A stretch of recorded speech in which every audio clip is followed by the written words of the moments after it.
Hola and welcome to ProSpanish. So in over 20 years of teaching high school students Spanish, every year in their public exams, they achieve way over the expected test scores. And in fact, one year, my Spanish department got recognition from the Spanish embassy. I'm not saying this as a boast, but to prove how you learn makes a difference.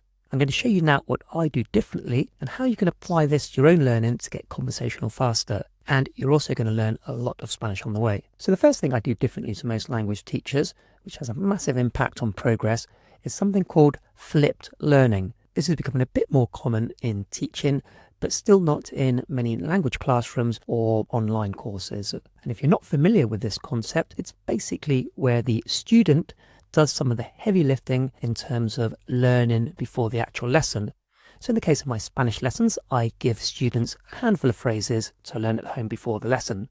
They don't have to understand any of the grammar, any nuance. It's just a case of 10 minutes learning. This means this. We'll go through a concrete example in a minute, but the reason this is so powerful is that it really lightens the cognitive load in the actual lesson. In other words, because you come to the lesson already familiar with the core language, you have more brain space to focus on the patterns and what we can actually do with the language conversationally. So let's work through an example which is going to be useful for your own Spanish, and then I'll show you how you can apply flipped learning for yourself. Okay, so let's say I got my class to learn this for homework.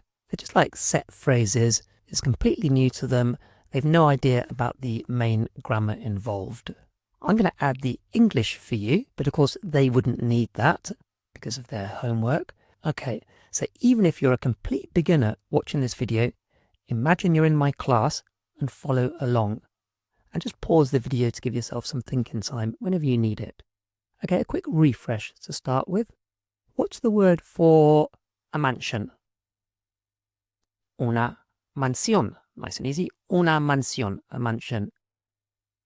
How do you say New York in Spanish? Nueva York. Nueva York. New York. What about the mortgage? What's the mortgage? La hipoteca. How would you say a mortgage? A mortgage. What would that be? Una hipoteca. Una hipoteca, a mortgage. La hipoteca, the mortgage. Okay, let's have a look at I would go to the Caribbean. First of all, tell me, what's the word for to go? I don't want I would go, I want the word for to go. Yeah, to go is ir. I-R. Ir. Okay, now find the phrase that is I would pay the mortgage. What's the word for to pay? You can see it in there. To pay, what would that be? Pagar. So to pay is pagar. And one more. Can you tell me the word to live? We've got I would live in New York. What's to live? Vivir. Vivir. Okay, so how are we going from to live to I would live? What are we doing in all of these? That's right, we're just adding I with an accent and a.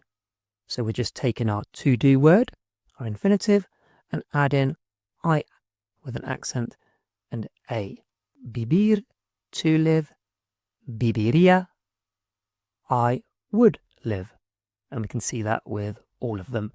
So to pay is pagar, add I with an accent and a, and we have pagaría, I would pay. And who can tell me what to eat is? How do we say to eat? Yes, to eat is comer. Comer. So what would we eat if we have won the lottery? So comer caviar. To eat caviar. Comer caviar. How would you say I would eat caviar? Comería. So just add in ia, I with an accent a. Comería caviar. I would eat caviar. My students would be a bit young, but what does this mean? Bebería champán. bebería champán. Even if you don't know what beber is, you can work out from champán. Bebería champán. I would drink champagne. Bebería. Add an ia to beber. Bebería champán. I would drink champagne. Okay, now look at I would have a pony. How do you say to have in Spanish? Who knows how to say to have? That's right. To have is tener. Tener. To have. So we can see there that according to the rule, I would have would be tenería.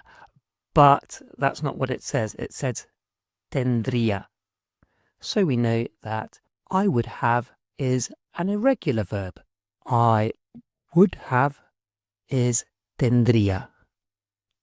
Tendría, I would have. So adding a D in there.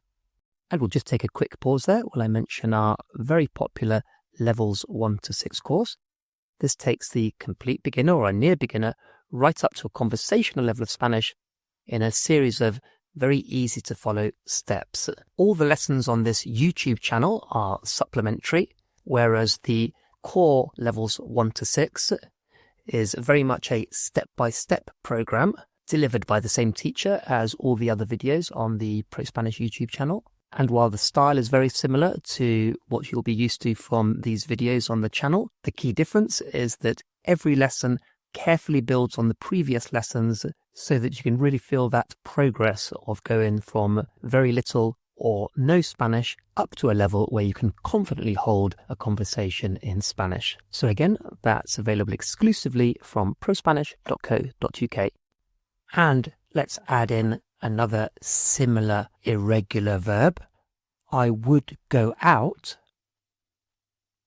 So to go out is salir.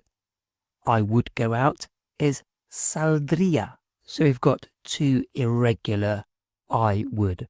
Tendría and saldría. I would go out. And as we're talking about, if I won the lottery, if I'm rich, let's add con famosos, with celebrities. You can see that's with famous people.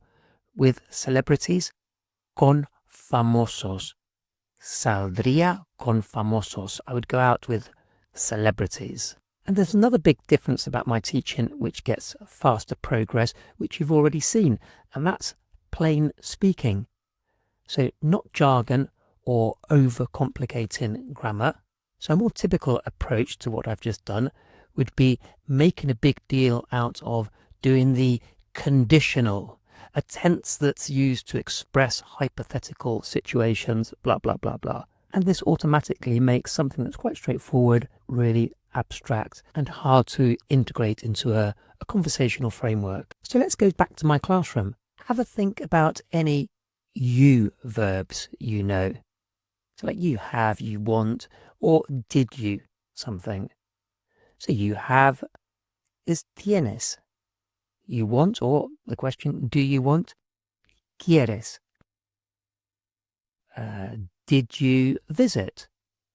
Visitaste. And what is the letter that all these you verbs have in common? Whatever the tense. Yeah, they all have an S somewhere in the ending. So now have a guess. How would you say you would go? I would go is iría. What do you think you would go is? You would go is irías. Irías. We're just adding the S that's in any other you verb. So we add the S on the end. Irías. You would go, or would you go if it's a question? I could say, ¿Irías al Caribe? Would you go to the Caribbean? How would you ask the question? Would you live in New York? ¿Vivirías en Nueva York? ¿Vivirías en Nueva York? We're just adding an S on the end to make it you would or would you. How about, would you eat caviar? ¿Comerías caviar? So you can see we would already be having some simple conversations with this. So would you go to the Caribbean? No, I'd go to wherever it might be. ¿Irías al Caribe? No, iría a Nueva York, for example. But our conversations could be even more natural because of another difference to my teaching. While most teachers spend the first months or longer teaching topics like greetings, introductions, numbers, I focus on sentence patterns with high frequency words. So as a tiny sample, all my students can fluently use these words in the first term. So if I ask them, ¿Tendrías un pony? I'd be getting answers back like, sí, pero primero compraría un coche. Yes, but first I'd buy a car. Or let's go for this one, actually. You try and do this. If I ask, would you have a pony? ¿Tendrías un pony? I might well get an answer back like this. No, because I would live in New York and I wouldn't have time for a pony. You've got all the necessary language for that in front of you. And my students, because they've done the flipped learning, because they've already done the high frequency words, they're able to come out with that kind of sentence without much difficulty. So how would you say? No, because I would live in New York and I wouldn't have time for a pony. No, porque viviría en Nueva York y no tendría tiempo para un pony. No, porque viviría en Nueva York y no tendría tiempo para un pony. And how about if I asked you the question, ¿comprarías una mansión? ¿Comprarías una mansión? Have a think, how could you answer that? And one example might be, sí, pero primero iría al Caribe. And maybe we could add on, con mi familia, with my family.